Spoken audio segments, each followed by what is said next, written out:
Hi friends, ನಮ್ಮನೆ ಇವತ್ತು morning ಬ್ರೇಕ್ಫಾಸ್ಟ್ಗೆ ರೊಟ್ಟಿ ಮತ್ತು ಕುಂಬಳಕಾಯಿ ಪಲ್ಯನ ಪ್ರಿಪೇರ್ ಮಾಡ್ಕೋತಾ ಇದ್ದೀನಿ.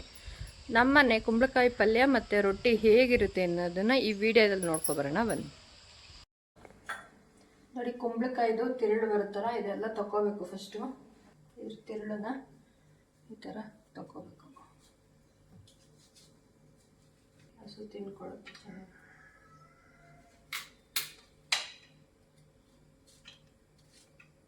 ಈ ಥರ ಕುಂಬಳಕಾಯಿ ತಿರುಳನ್ನ ತೆಗೆದ ನಂತರ ಕುಂಬಳಕಾಯಿನ ಸಣ್ಣ ಸಣ್ಣ ಪೀಸಾಗಿ ಕಟ್ ಮಾಡ್ಕೋಬೇಕು.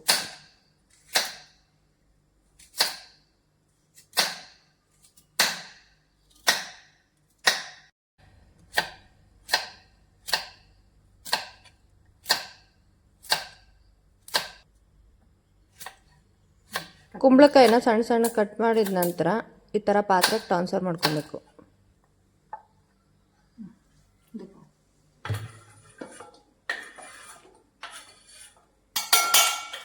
ಈಗ ಕುಂಬಳಕಾಯಿ ರೆಡಿ ಆಯಿತು. ಈಗ ಒಗ್ಗರಣೆಗೆ ಈರುಳ್ಳಿ, ಹಸಿಮೆಣಸಿನಕಾಯಿ. ಇಲ್ಲಿ ನಾನು ಈರುಳ್ಳಿನ ಸಣ್ಣಕ್ಕೆ ಉದ್ದಕ್ಕೆ ಕಟ್ ಮಾಡಿ, ನಾನು ಈರುಳ್ಳಿನ ಒಂದು 3-4 ತೊಗೊಂಡಿದ್ದೀನಿ. ನೀವು ಎಷ್ಟು ಬೇಕು ಅಷ್ಟು ತೊಗೊಳ್ಳಿ. ಈರುಳ್ಳಿ ಜಾಸ್ತಿ ಹಾಕಿದಷ್ಟು ಕುಂಬಳಕಾಯಿ ಪಲ್ಯ ಚೆನ್ನಾಗಿರುತ್ತೆ. ಇದನ್ನು ಒಂದು ಪ್ಲೇಟ್ಗೆ ಎತ್ತಿಟ್ಕೊತಾ ಇದ್ದೀನಿ. ಈರುಳ್ಳಿ ಜೊತೆಗೆ ಒಗ್ಗರಣೆಗೆ ಹಾಕೊಳ್ಳೋದಕ್ಕೆ ಅಂತ 5-6 ಹಸಿಮೆಣಸಿನಕಾಯಿನೂ ಕಟ್ ಮಾಡ್ಕೊತಾ ಇದ್ದೀನಿ. ಕಟ್ ಮಾಡಿಕೊಂಡು ಪ್ಲೇಟಿಗೆ ಟ್ರಾನ್ಸ್ಫರ್ ಮಾಡ್ಕೊತಾ ಇದ್ದೀನಿ. ನಾನು ಲಾಸ್ಟಿಗೆ ಕೊತ್ತಂಬರಿ ಸೊಪ್ಪನ್ನ ಸಣ್ಣಕ್ಕೆ ಕಟ್ ಮಾಡ್ಕೊತಾ ಇದ್ದೇನೆ. ಕುಂಬಳಕಾಯಿ ಪಲ್ಯ ರೆಡಿ ಆದಮೇಲೆ ಉದುರಿಸ್ಕೊಳ್ಳೋಕ್ಕೆ ಅಂತ ಇದನ್ನು ಒಂದು ಪ್ಲೇಟಿಗೆ ಟ್ರಾನ್ಸ್ಫರ್ ಮಾಡ್ಕೊತಾ ಇದ್ದೀನಿ.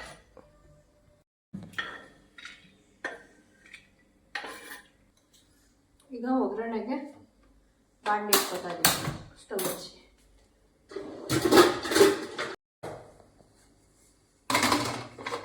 ಬಾಂಡೆಗೆ ಆದ್ಮೇಲೆ ಕೊಬ್ಬರಿ ಎಣ್ಣೆ, ಅದೇ ನಾನು ಯಾವಾಗಲೂ ಬಳಸೋಂಥ ಕೊಬ್ಬರಿ ಎಣ್ಣೆ ಹಾಕ್ಕೊಳ್ತಾ ಇದ್ದೀನಿ. ನೋಡ್ಬೋದು, ತೋರಿಸಿ.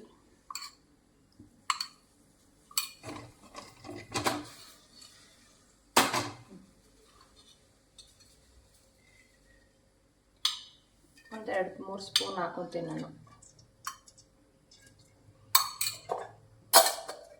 ಈ ಒಗ್ಗರಣೆಗೆ ಸಾಸಿವೆ ಹಾಕೊಳ್ತಾ ಇದ್ದೀನಿ.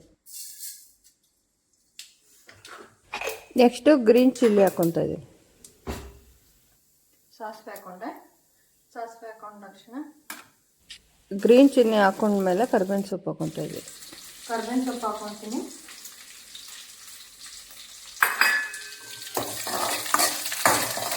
ಕರ್ಬೇವಿನ ಸೊಪ್ಪು ಹಾಕಿದ ತಕ್ಷಣ ಈರುಳ್ಳಿ ಹಾಕೊತಾ ಇದ್ದೀನಿ. ಈರುಳ್ಳಿ ನೀವು ಎಷ್ಟು ಹಾಕೊತೀರೋ ಅಷ್ಟು ನಿಮಗೆ ಕುಂಬಳಕಾಯಿ ಪಲ್ಯ ಚೆನ್ನಾಗಾಗುತ್ತೆ. ಇದು ಚೆನ್ನಾಗಿ ಕೆಂಪಾಗೋ ತನಕ ಹುರಿಬೇಕು. ಸ್ವಲ್ಪ ನಾನು ಜೀರಿಗೆ ಹಾಕೊಳ್ಳೋದು ಮರ್ಸ್ಕೊಂಡೆ, ಇವಾಗ ಹಾಕ್ತೀನಿ. ಹಾಕೋದು ಮರ್ಸ್ಕೊಂಡು ಇವಾಗ ಹಾಕೊತಾ ಇದ್ದೀನಿ ಜೀರಿಗೆನ. ಈ ಕುಂಬಳಕಾಯಿ ಪಲ್ಯಕ್ಕೆ ಈರುಳ್ಳಿ ಜಾಸ್ತಿ ಹಾಕಬೇಕು, ಮತ್ತು ಜೀರಿಗೆ ಹಾಕಬೇಕು. ಹಂಗಾದ್ರೆ ಚೆನ್ನಾಗಾಗುತ್ತೆ. ಸ್ವಲ್ಪ ಈಗ ಅರಿಶಿನ ಪುಡಿ ಹಾಕೊತಾ ಇದ್ದೀನಿ. ಹತ್ರ ಬಂದು ತೋರಿಸಿಲ್ಲ ಇಲ್ಲಿ. ಅರಿಶಿನ ಪುಡಿ ಹಾಕೊತೀನಿ. ಜಾಸ್ತಿ ನಾವು ಊಟಕ್ಕೆ ಸಾಸಿವೆ, ಜೀರಿಗೆ, ಅರಿಶಿನ ಪುಡಿ ಮತ್ತು ಪೆಪ್ಪರು ಇವೆಲ್ಲ ಜಾಸ್ತಿ ಹಾಕೋದ್ರಿಂದ ನಾವು ಊಟ ಮಾಡೋ ಊಟದಲ್ಲೂ ಪಾಸಿಟಿವ್ ವೈಬ್ರೇಷನ್ ನೋಡ್ಬೋದು. ಈಗ ಚೆನ್ನಾಗಿ ಕೆಂಪಗಾಗತ್ತಂತ ಹುರಿದ್ಬಿಟ್ಟು ಈಗ ನಾನು ಕುಂಬಳಕಾಯಿ ಹಾಕ್ಕೊಳ್ತೀನಿ. ನೋಡಿ, ಈಗ ಈರುಳ್ಳಿ ಚೆನ್ನಾಗಿ ಫ್ರೈ ಆಗೈತಲ್ವ. ಒಗ್ಗರಣೆಗೆ ಹಾಕಿರೋ ಈರುಳ್ಳಿ, ಕರ್ಬೇವಿನ ಸೊಪ್ಪು, ಹಸಿಮೆಣಸಿನಕಾಯಿ ಎಲ್ಲ ಮಿಕ್ಸ್ ಆಗಬೇಕು ಅಂದರೆ ಈ ಥರ ಮೇಲೆ ಕೆಳಗೆ ಚೆನ್ನಾಗಿ ತಿರುಗಿಸಿ. ಈಗ ರುಚಿಗೆ ತಕ್ಕಷ್ಟು ಸಾಲ್ಟ್ ಪೌಡರ್ ಹಾಕ್ಕೊಂತೀನಿ. ಕುಂಬಳಕಾಯಿ ಚೆನ್ನಾಗಿ ಬೇಯೋದಕ್ಕೆ ನೀರು ಕೂಡ ಹಾಕೋತಾ ಇದ್ದೀನಿ. ಲಾಸ್ಟಿಗೆ ಕುಂಬಳಕಾಯಿಗೆ ಕೊತ್ತಂಬರಿ ಸೊಪ್ಪು ಉದುರಿಸ್ಕೊಳ್ಳೋಣ ಅಂತ ಸಣ್ಣ ಕಟ್ ಮಾಡ್ಕೊಳ್ತಾ ಇದ್ದೀನಿ. ಅಕ್ಕಿ ಹಿಟ್ಟು ಜೊತೆ ಕಲಿಸ್ಕೊಳ್ಳೋದಕ್ಕೆ ಅಂತ ಅಂದ್ಬಿಟ್ಟು ಗ್ರೀನ್ ಚಿಲ್ಲಿನ ಮತ್ತು ಕರ್ಬೇವಿನ ಸೊಪ್ಪನ್ನ ಸಣ್ಣ ಕಟ್ ಮಾಡ್ಕೊತಾ ಇದ್ದೀನಿ. ಸ್ಪೈಸಿಯಾಗಿರಲಿ ಅಂದ್ಬಿಟ್ಟು ಇವ್ರು ಆ ಕಡೆ ಹೋಗಿ ಮಾಡಬೇಕು.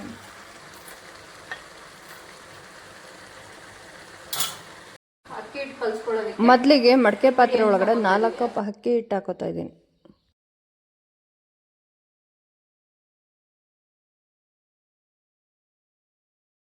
ಅಕ್ಕಿ ಹಿಟ್ಟು ಜೊತೆ ಮಿಕ್ಸ್ ಮಾಡ್ಕೊಳ್ಳೋಕ್ಕೆ ಅಂತ ಕಟ್ ಮಾಡಿ ಇಟ್ಕೊಂಡಿದ್ನಲ್ಲ ಗ್ರೀನ್ ಚಿಲ್ಲಿ ಮತ್ತು ಕರಿಬೇವಿನ ಸೊಪ್ಪು ಇವಾಗ ಹಾಕ್ಕೊತಾ ಇದ್ದೀನಿ.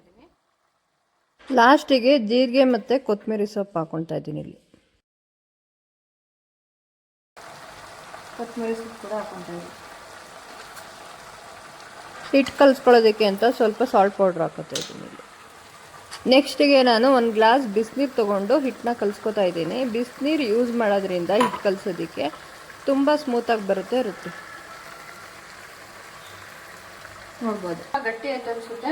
ನಾನೀಗ ನೀರು ಹಾಕ್ಕೊತಾ ಇದ್ದೀನಿ. ಸ್ವಲ್ಪ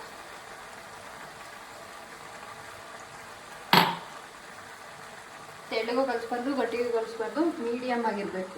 ಲಾಸ್ಟಿಗೆ ನಾನು ಕೊಬ್ಬರಿ ಹಾಕೊಂಡು ಹಿಟ್ಟು ಕಲಿಸ್ಕೊತಾ ಇದ್ದೀನಿ.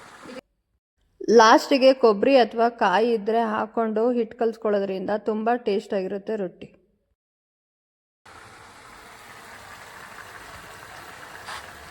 ಮತ್ತು ಸ್ವಲ್ಪ ಕೊಬ್ಬರಿ ಎಣ್ಣೆನೂ ಹಾಕೊಂಡು ಕಲಿಸ್ಕೊತಾ ಇದ್ದೀನಿ. ಇಲ್ಲಿ ನೋಡ್ಬೋದು ರೊಟ್ಟಿ ಸ್ಮೂತಾಗಿ ಚೆನ್ನಾಗಿ ಬರುತ್ತೆ ಅಂತ ಅದಕ್ಕೋಸ್ಕರ ಹಾಕೋತಾ ಇದ್ದೀನಿ.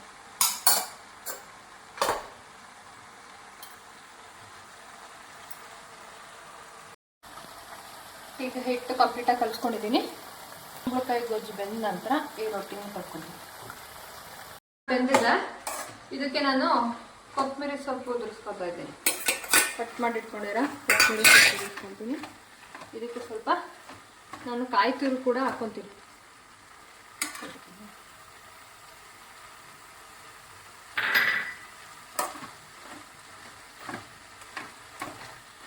ಈಗ ಕುಂಬಳಕಾಯಿ ಪಲ್ಯ ರೆಡಿಯಾಗಿದೆ. ಕುಂಬಳಕಾಯಿ ಪಲ್ಯ ರೆಡಿ ಆದ ನಂತರ ಇಲ್ಲಿ ರೊಟ್ಟಿ ತೊಡ್ಕೊತಾ ಇದ್ದೀನಿ. ರೆಡಿಯಾಗಿದೆ.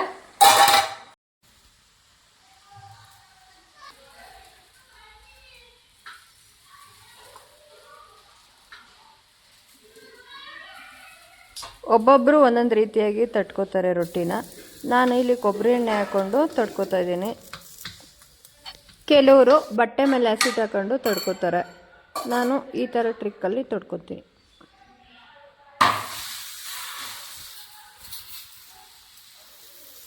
ಒಂದು ಬಟ್ಲಲ್ಲಿ ನೀರು ಹಾಕೊಂಡು ಸವರ್ತಾರೆ ರೊಟ್ಟಿಗೆ.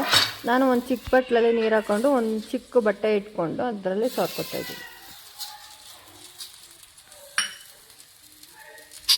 ಮೀಡಿಯಮ್ ಅದಕ್ಕೆ ಹಿಟ್ಟನ್ನ ಕಲಿಸ್ಕೊಂಡಿದ್ರೆ ನಾವು ಎಷ್ಟು ಅಗಲ ಬೇಕಾದ್ರೆ ಎಷ್ಟು ತೆಳ್ಳಗೆ ಬೇಕಾದ್ರೆ ತಟ್ಕೋಬೋದು. ನೋಡ್ತಾ ಇದ್ದೀರಲ್ವ, ಅದೇ ಗಟ್ಟಿ ಕಲಿಸ್ಕೊಂಡ್ರೆ ಇನ್ನು ತಟ್ಟೋದಕ್ಕೇ ತುಂಬಾ ಕಷ್ಟಪಡಬೇಕಾಗುತ್ತೆ. ಕಿಚನೆಲ್ಲ ಗಲೀಜಾಗುತ್ತೆ ಅಂತ ಅಂದ್ಬಿಟ್ಟು ಕೆಲವರು ರೊಟ್ಟಿ ಮಾಡ್ಕೊಳ್ಳೋದೇ ಕಮ್ಮಿ.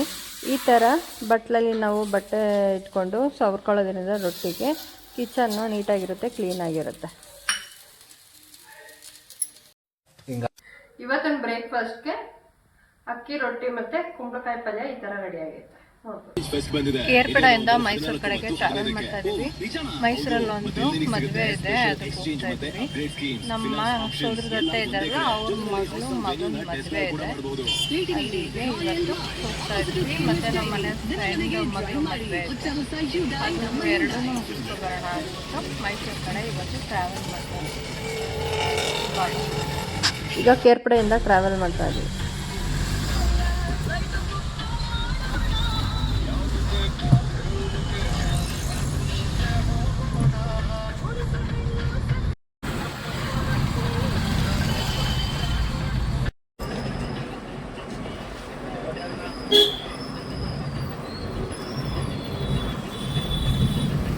ಈಗ KRS ಬ್ಯಾಕ್ ವಾಟರ್ ಟ್ರಾವೆಲ್ ಮಾಡ್ತಾ ಇದ್ದೀವಿ.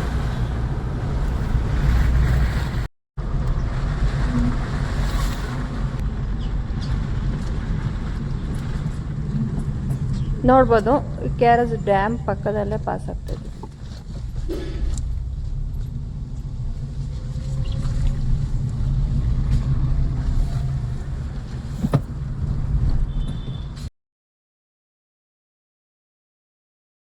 ಕೂರ್ಗಳ್ಳಿ ಸಿಗ್ನಲ್ ಹತ್ರ ಪಾಸ್ ಆಗ್ತಾ ಇದೀವಿ ಈಗ.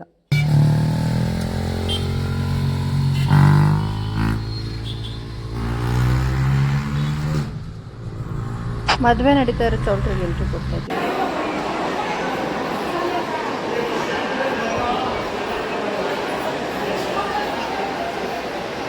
ನಮ್ಮ ಆಂಟಿ ಮತ್ತು ನಮ್ಮ ಅತ್ತೆ ಹತ್ರೆಲ್ಲ ಮಾತಾಡ್ಕೊಂಡು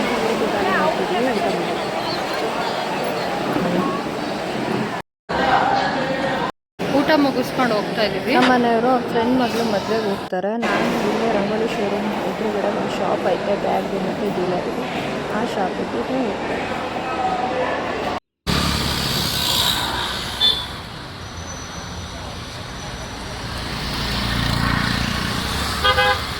ನಾನು ಬ್ಯಾಗ್ಸು ಮತ್ತು ಆರ್ಟಿಫಿಷಿಯಲ್ ಜ್ಯುವೆಲರಿ ಎಲ್ಲ ಇಲ್ಲೇ ತೊಗೊಳ್ಳೋದು.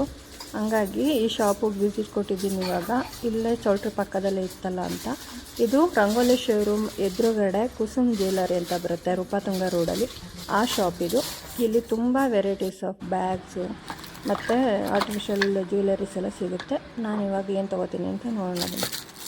ಹೊರಗಡೆ ಟ್ರಾವೆಲ್ ಮಾಡಿದಾಗ ಬ್ಯಾಗಲ್ಲಿ ಸಣ್ಣ ಪುಟ್ಟ ಓಲೆ ಮತ್ತು ಸರ ಎಲ್ಲ ಇಟ್ಕೊಳ್ಳೋದಕ್ಕೆ ಅಂತ ಒಂದು ಬಾಕ್ಸ್ ನೋಡ್ತಾ ಇದ್ದೀನಿ. ಫೈನಲಿ ಬಾಕ್ಸ್ ಇಷ್ಟ ಆಗಿದೆ, ತೊಗೋತಾ ಇದ್ದೀನಿ. ಮತ್ತು ಒಂದು ಇಯರಿಂಗ್ಸ್ ನೋಡಿದ್ದೀನಿ, ಅದನ್ನು ಇವಾಗ ತೊಗೋತಾ ಇದ್ದೀನಿ. ಒಂದು ಜ್ಯುವೆಲರಿ ಸೆಟ್ ನೋಡಿದ್ದೀನಿ, ಅದು ಕೂಡ ಪರ್ಚೇಸ್ ಮಾಡ್ತಾ ಇದ್ದೀನಿ.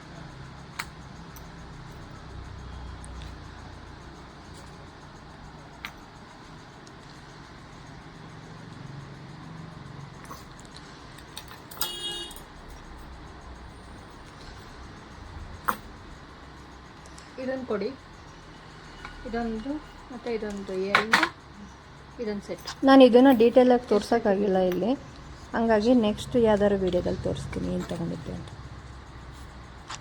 ನಾನಿವಾಗ ಹಳೆ ಮನೆ ಕಡೆ ಟ್ರಾವೆಲ್ ಮಾಡ್ತಾ ಇದ್ದೀನಿ. ಸ್ವಲ್ಪ ಬ್ಯಾಂಕಲ್ಲಿ ಕೆಲಸ ಇತ್ತು. ಈ ಹಳೆ ಮನೆ ರೋಡಲ್ಲಿ ಬರ್ತಾಯಿದ್ರೆ ರೀ ನನಗೆ ಹಳೇದೆಲ್ಲ ನೆನಪಾಯ್ತವೆ. ನಾನು ಇದ್ದಿದ್ದು, ಓಡಾಡ್ತಿದ್ದು, ಚಾಟ್ ಸೆಂಟರಲ್ಲಿ ತಿಂತಾ ಇದ್ದಿದ್ದು ಎಲ್ಲ ತುಂಬ ಮೆಮೊರೀಸ್ ಐತೆ ಈ ರೋಡಲ್ಲಿ. ಇಲ್ಲಿಗೆ ನಾನು ಇವತ್ತಿನ ಟ್ರಾವೆಲಿಂಗ್ ಬ್ಲಾಗ್ನ ಮಾಡ್ತಾ ಇದ್ದೀನಿ. ಈ ಬ್ಲಾಗ್ ನಿಮ್ಗೆ ಇಷ್ಟ ಆಗಿದ್ರೆ ಒಂದು ಲೈಕ್ ಕೊಡಿ, ಕಮೆಂಟ್ ಹಾಕಿ, ಶೇರ್ ಮಾಡಿ, ಸಬ್ಸ್ಕ್ರೈಬ್ ಮಾಡ್ಕೊಂಡು ಮರಿಬೇಡಿ ಫ್ರೆಂಡ್ಸ್.